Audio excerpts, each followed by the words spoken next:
Lydia's arrival was announced by a clear voice as the door swung open.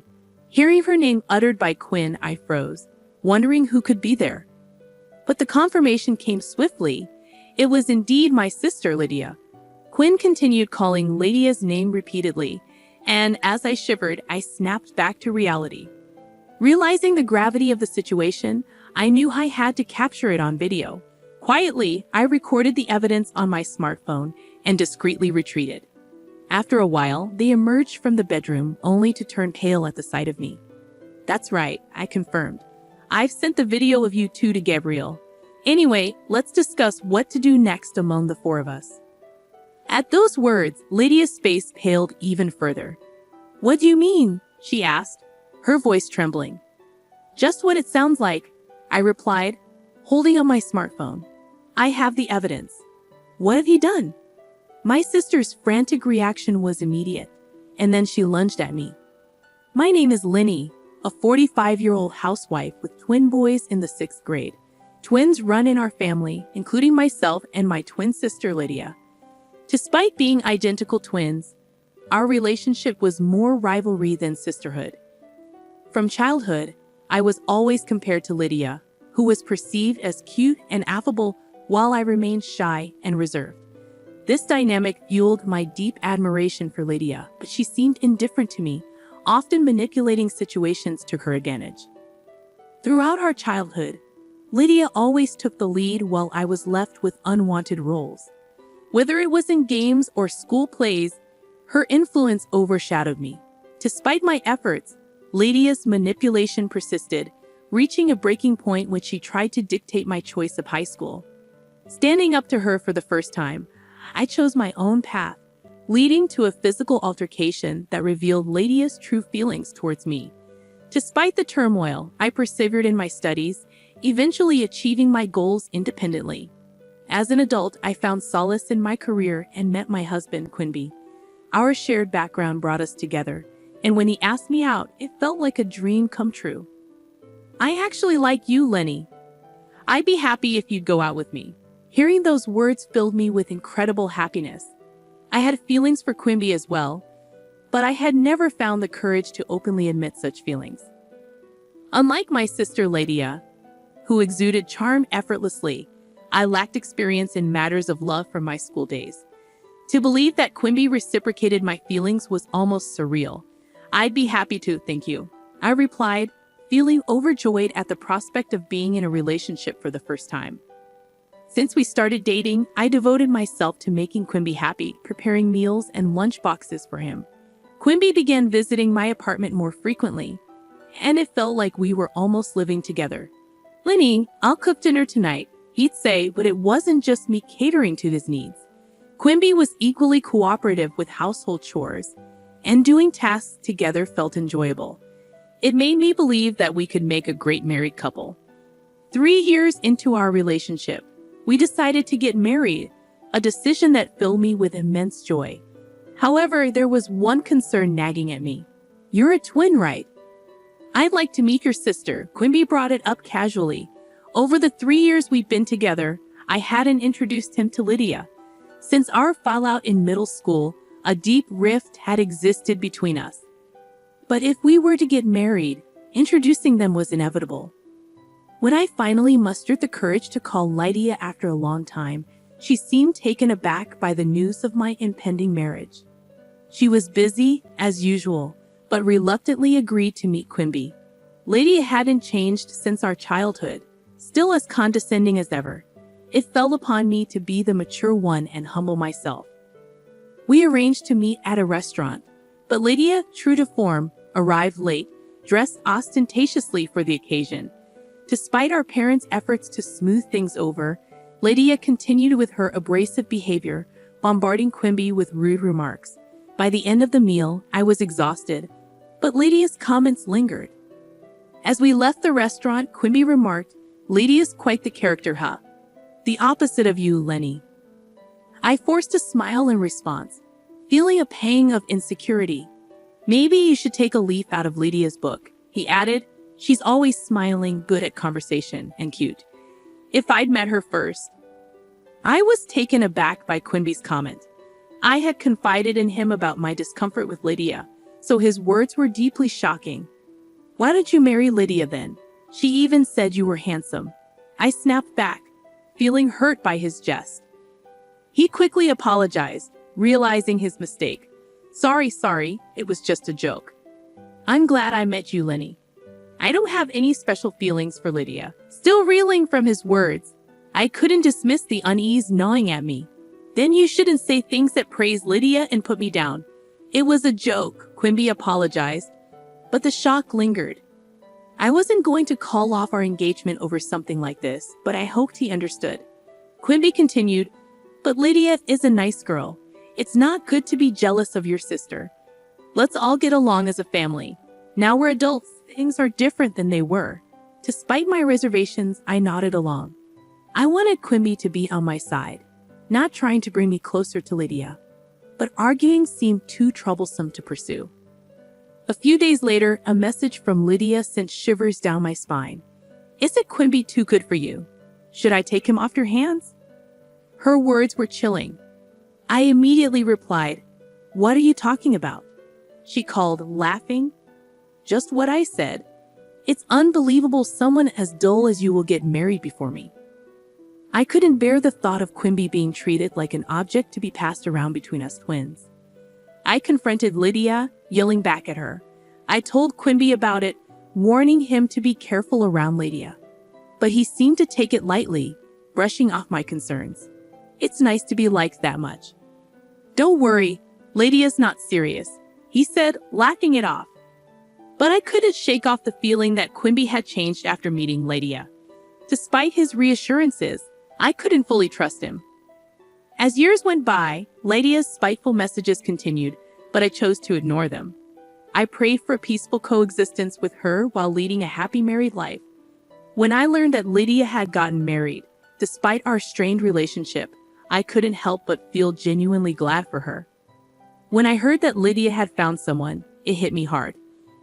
I realized how terrible I had been, marrying Quimby only after she had found happiness herself.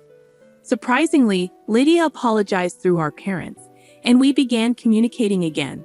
She had changed, becoming calmer, almost like the Lydia I once loved. I never thought we would laugh together again, so I was overjoyed. Lydia even introduced me to her husband, Gabriel, who seemed genuinely caring. As both Lydia and I were married, our relationship grew stronger, much to our parents' delight. I wanted to make up for the time we had lost. Then one day I fell ill at work and had to leave early. Upon returning home, I sensed something was off. Despite the house supposed to be empty, I heard voices coming from the bedroom. Recognizing Quimby's voice, I hesitated to confront him. The nature of his voice drained the color from my face. It was unmistakably intimate. Trembling, I decided to catch him in the act, recording with my smartphone. What I saw was even more shocking than I anticipated. Opening the door, I heard Quimby mention Lydia's name. Frozen in disbelief, I recorded the scene before quietly leaving. Sitting in shock, I forgot about my illness, staring blankly at my phone. Moments later, the bedroom door opened, revealing Quimby and Lydia. Quimby paled, questioning my presence. Lydia, defiant, declared her intentions to take everything. I remained calm, smiling at her threats. As the situation escalated, Lydia lunged at me, but Quimby intervened. Trying to diffuse the tension, he pleaded for forgiveness and attempted to protect Lydia. However, the consequences of her actions were clear. Realizing the severity of the situation, I couldn't cover for Lydia. Despite Quimby's pleas, I couldn't overlook her betrayal. It was a harsh reality, but Lydia had brought it upon herself, knowing the risks. I retorted that it was too harsh, but as usual, Quimby rushed to Lydia's defense, further infuriating me. I shot him a glare, expressing my concern for Lydia. Thinking Lydia is the only one who's going to lose her family and job is a huge mistake, I shouted.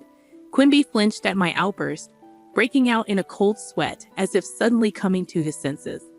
Realizing the gravity of my words, I informed Quimby that I had also sent the video to the company's main email address, including his department and name. His expression turned to one of despair as Gabriel's call ended. I kicked them out and called Gabriel to explain. Sorry to disturb you at work, but it's about the video, right? Gabriel's gentle voice confirmed. I apologized, explaining that I had been asked to gather evidence due to suspicions about Lydia's behavior. Gabriel revealed that he had consulted me because he felt something was off with Lydia. Despite my shock, I managed to film calmly, ensuring evidence of Quimby's infidelity. Gabriel expressed gratitude for capturing the evidence, admitting that he had sensed something wrong with Lydia. He reassured me, saying it was shocking enough to discover an affair, let alone with one's own sister. We agreed to talk another time, and I hung up, tears flowing endlessly. For the sake of my sons and my own future, I knew I had to be strong. That evening, when Quimby came home, I questioned him about Lydia. His response, snapping back at me and blaming me for his predicament, only solidified my resolve. Crying over a man like him was a waste of time. There's nothing to be done. Do as you please. You understand the situation, right? If we divorce. I firmly stated that I would be taking the kids. Quimby's feeble attempt to use our sons as leverage was pathetic, and I didn't hesitate to call him out on it. Stop being ridiculous. Divorce is inevitable, I told him bluntly. It seemed he still didn't grasp the severity of his actions, especially considering the probable loss of his job due to his adultery during work hours. His cluelessness only made him appear more foolish to me. As Quimby pleaded with me to consider starting over and forgive his infidelity, I questioned him about Gabriel's concerns regarding Lydia's behavior over the past few months. His weak response confirmed my suspicions. It wasn't just a one-time affair. Dropping the subject, I informed my sons about Quimby's infidelity the next day. Despite their young age, they expressed their support for me without hesitation, which moved me to tears. We left to stay with my parents, who were shocked to hear about Lydia and Quimby's actions. My mother tearfully apologized for always making me endure Lydia's behavior and promised to keep their distance from her. From then on, I commuted to work from my parents' home. Quimby's incessant calls and messages pleading for forgiveness only served to annoy me further. His attempts to woo me back with declarations of love and fantasies of a happy family of 4 were laughable. I was almost fooled for a moment, but my son's laughter at his messages reminded me of their absurdity. Despite my reluctance, I eventually agreed to meet Quimby to sign the divorce papers at a cafe, following Gabriel's advice to keep the conversation calm in a public place. When Quimby and Lydia arrived, it was evident that Lydia had fallen out of favor with Gabriel, serving as a harsh reality check for her actions. As we sat down to sign the papers, both Quimby and Lydia hesitated, hoping to avoid the inevitable. But I stood my ground, reminding them of their betrayals and the consequences they faced. Eventually, they signed the papers, and I finalized the divorce with the help of a lawyer introduced by Gabriel. After our divorce was finalized, Quimby wasted no time proposing to Lydia, revealing his feelings for her from the start. Meanwhile, Lydia, who had genuinely loved Gabriel, was left abandoned and eventually lost her job too. When I asked Gabriel about it, he revealed that Lydia had been complaining about me to him for months, painting me as useless and extravagant. The realization that Lydia had gone to such lengths to set me up filled me with horror. It was a stark reminder of the lengths people would go to in order to manipulate and deceive others. I was taken aback when Gabriel apologized to me, admitting that he consulted Lenny out of concern for my safety. Never did I imagine that it would lead to such a drastic turn of events with Quimby. It's okay, it's all in the past now, I reassure him, though the weight of what transpired still lingered. We concluded our conversation, agreeing to stay in touch for updates on the divorce compensation and legal proceedings. As Gabriel explained, the burden of the substantial divorce compensation led Quimby and Lydia to marry and live together. Lydia, abandoned by her parents, had no choice but to reluctantly accept Quimby's proposal. It seemed she had no family left and felt compelled to marry him. However, according to the lawyer, Lydia couldn't accept her situation and eventually divorced Gabriel to marry Quimby. Despite my sympathy for the lawyer, who endured Lydia's abusive language during their interactions, I remained grateful for his unwavering support, especially with Gabriel by his side. Over the years, we continued to demand the divorce compensation and child support, and I relied on their assistance. 5 years passed, and while the wounds healed, the scars remained. Then, out of the blue, the lawyer contacted me, informing me that Lydia wanted to talk. Despite my reluctance, I reluctantly agreed to meet, accompanied by Gabriel for support. At the cave, Lydia and Quimby appeared solemn as they broached the topic. Lydia revealed that she was suffering from renal failure and needed a kidney transplant. Quimby blamed me and Quimby for her deteriorating health, but I stood my ground, refusing to take responsibility for their actions. When Lydia pleaded for a kidney transplant, I was taken aback by her audacity. Quimby argued that as twins, I had a duty to help her, but Gabriel intervened, highlighting the risks involved and questioning the fairness of their request. Their pleas fell on deaf ears, and I left the cave, determined not to be manipulated any further. Despite their desperate attempts to guilt-trip me, I remained resolute in my decision. With Gabriel's support, I walked away, leaving them to face the consequences of their actions. While I couldn't forgive them, I hoped they would learn from their mistakes and find a way to move forward. As I continued to live happily with my family, I kept in touch with Gabriel, who had become a trusted confidant. While he harbored feelings for me, I wasn't ready to reciprocate them just yet.